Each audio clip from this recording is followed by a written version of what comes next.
Welcome to this edition of Mayor's Report, Pleasanton. I'm your host, Dr. Marshall Kamena. Joining me today is Vice Mayor Matt Gaidos from the city of Pleasanton, and I certainly want to welcome you to, we're awfully glad to see you. Thank you, Dr. Kamena. Nice to see you again, too. What topics would you like to cover in today's Vice Mayor's choice? Sure. Specifically your choice. Yeah, quite a few, but with the last meeting, we approved Measure HH to go on the ballot in November, which is, we call it a TOT for short, but it's a transient occupancy tax. So Yes. essentially for those who are living in Pleasanton or staying in Pleasanton for under 30 days, notably at hotels or short-term rentals, it's a tax that's paid for those who are enjoying the benefits and roads and all the services of our community, but don't live here, all year round. It usually just applies to hotels, so it's not going to tax Pleasanton residents themselves unless they are staying in a hotel or somewhere longer than 30 days. So our current tax rate for that has been 8% since 1983. It has not gone up. And in surrounding communities, it's gone as high as 12 and 14%. So unanimously, the City Council put that on the ballot in November. We worked with our local hoteliers and did it in a stepped increase. So if approved, it would go from 8% to 10% and then stepped up to 12%, I think the year after that. In the past, that's sometimes Sure. been a real chore, but did you find it helpful to be speaking to all those people? Yes, I think you want to always, when you're obviously raising taxes on a certain area of business, you want to engage with those businesses, and they were understanding. They understand that Pleasanton has been low, and Dublin's putting it on I believe their ballot, and so we're just keeping in step with surrounding communities. So we started exploring that as a kind of a fix to our long-term budget structure, and we've been the lowest in Alameda County for some time, and so other communities again have gone up, and so that we anticipate this hopefully will pass and will generate about $1.4 million in the first year and $2.8 million annually after it's fully implemented, and that goes right into the general fund and funds city services like public safety, streets, infrastructure, parks and recreation, and other community services. Watching those meetings, I think you made it very clear to the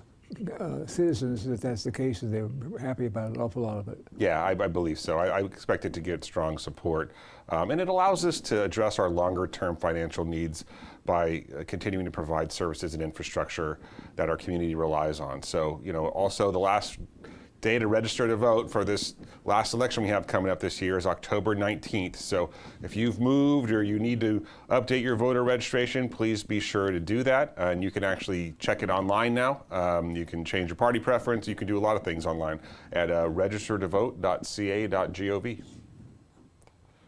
Now, your mayor recently sat on the Tri-Valley Mayor's Summit, and can you tell us and our viewers some of the topics that were discussed and why they discuss them collectively? Yeah, absolutely. And this is going to, just after that, we had an incident here in Pleasanton that kind of brought the importance of all this together. But Mayor Balch represented Pleasanton at that Tri-Valley Mayor Summit, joining mayors across the region to talk about challenges, perspectives, opportunities, priorities. It's a good chance for our regional leaders to come together and talk about the issues that not just affect one city, but us as a whole. So this year's conversation was economic development, housing, transportation, infrastructure, water reliability, fiscal sustainability, and then emergency preparedness, which became, very helpful the next week when we had the fire in Pleasanton. So, yeah. Wasn't planned, huh? No, it was not planned. Started out in Sunol. They called it the Little Fire, which is kind of an ironic name for a fire that grew a lot bigger. But the fire department usually names it near the nearest road that it originated on. And so that was in Little Valley in Sunol, so they called it the Little Fire.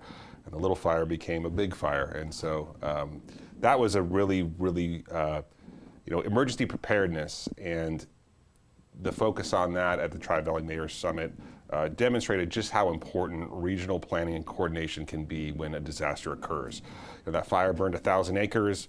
It affected, 6,000 residents had to be evacuated, nearly all of them in my district here in District 4 in Pleasanton. So it was really great to see the response of years of planning, training, mutual aid between Pleasanton, Livermore, Alameda County, CAL FIRE, Livermore Pleasanton Fire.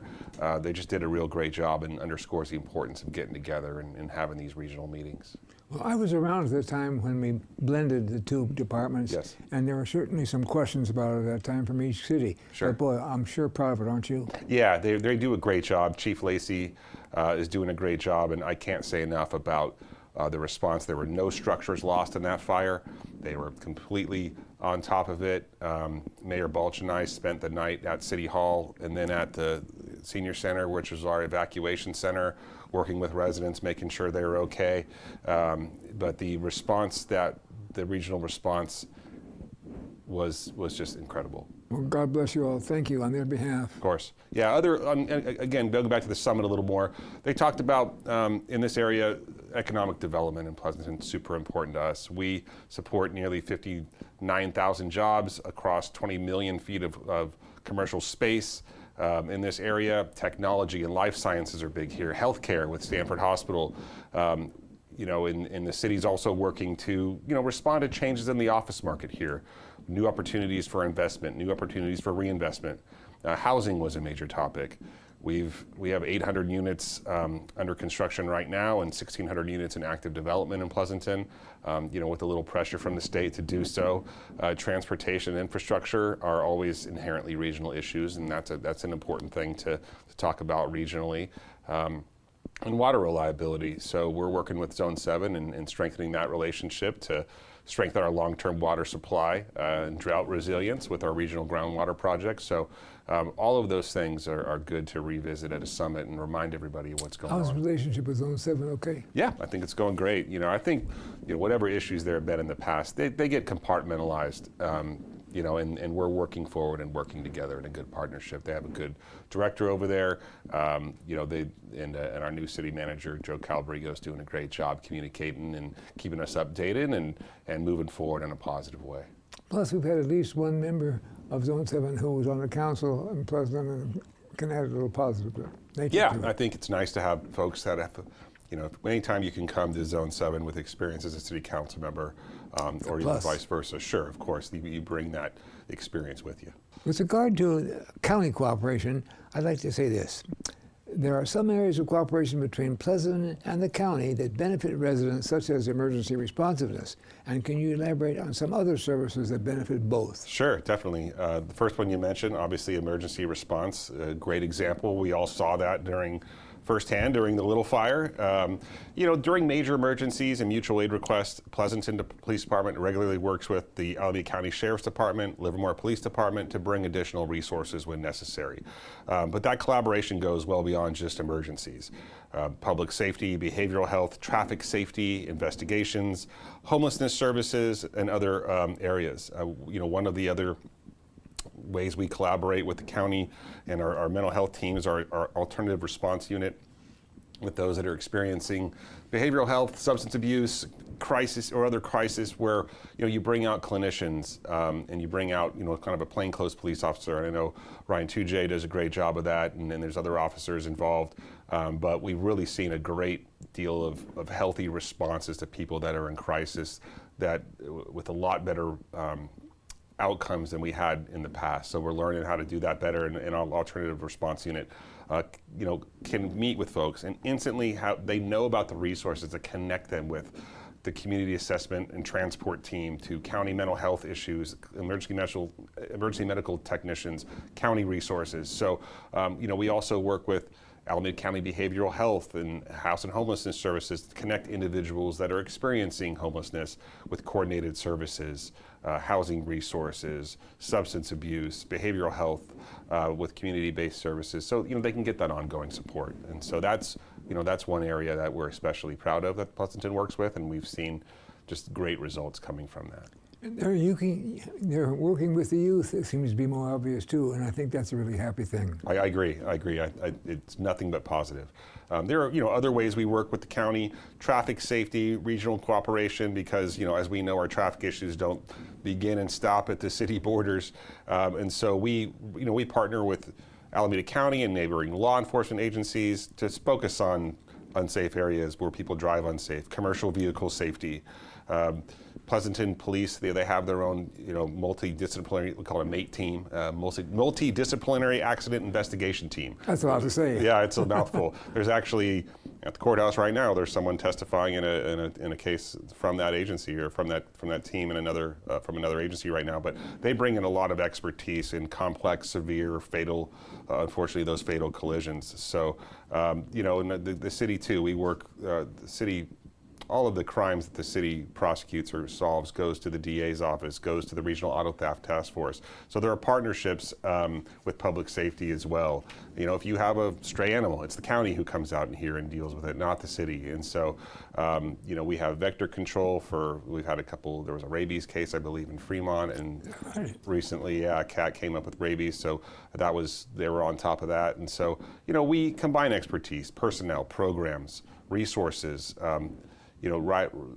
rather than trying to combat these complex challenges by ourselves, we reach out to our partners. So if it's a wildfire, investigating a crime, roadway safety, we provide better and more coordinated services to our residents when we're cooperating and collaborating with our county and our other resources. And I hear from some of the teachers in the elementary school that the kids are so excited when they have a chance to speak with a firefighter and have classroom time with them. Yeah, we had National Night Out. We may have talked about that the last meeting, but the fire department went around, and the city council folks all go out with one of our department heads and a police officer, and we're talking to people. And then the fire truck pulls up, and we are chopped liver. The whole group goes to them, and you know what? Those men and women in the fire service deserve it. They get all the attention, and they absolutely deserve it. So. Well, on that note, this is a good time to take a little break. Sure. We're going to take a short break. We'll be right back on this edition of Mayor's Report Pleasanton.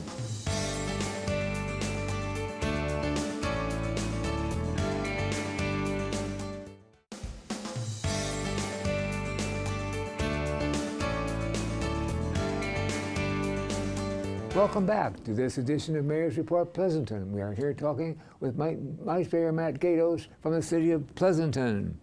There was a discussion at a recent council meeting regarding a proposed project on Old Burnell at 231, in fact. Can you tell us about this project and where it stands now? Sure, yeah. 231 Old Burnell is actually, when I was sitting in the council chambers, you can see the building from the window out the council chamber. So it's really, as you pull out of the city offices next to City Hall and where the council chamber is, it's right on that road right there.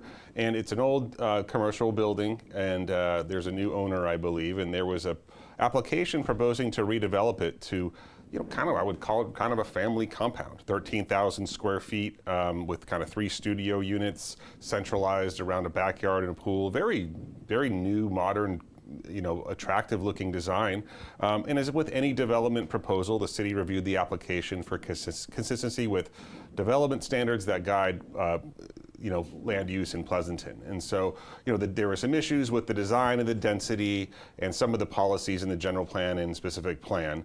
And so ultimately we denied the application. There was, a few sort of I's to dot and T's to cross that really weren't. But we gave, some feedback to the owner, and I hope that the owner watched the meeting because, I think with a little bit of change, we want to inspire people to, redevelop properties that aren't being used. And at least speaking for myself, I think, generational housing is important to people, especially with the price of housing in California. And I think I remarked I would love to have my family own a house like this if we could build it. But, it needs to be consistent and compatible with the neighbors. It was going to be 3 stories, next to some lower housing. So, we were willing to work and do it. While we didn't do it as proposed, we recognize the property's interest, like I said, in redeveloping and improving the site.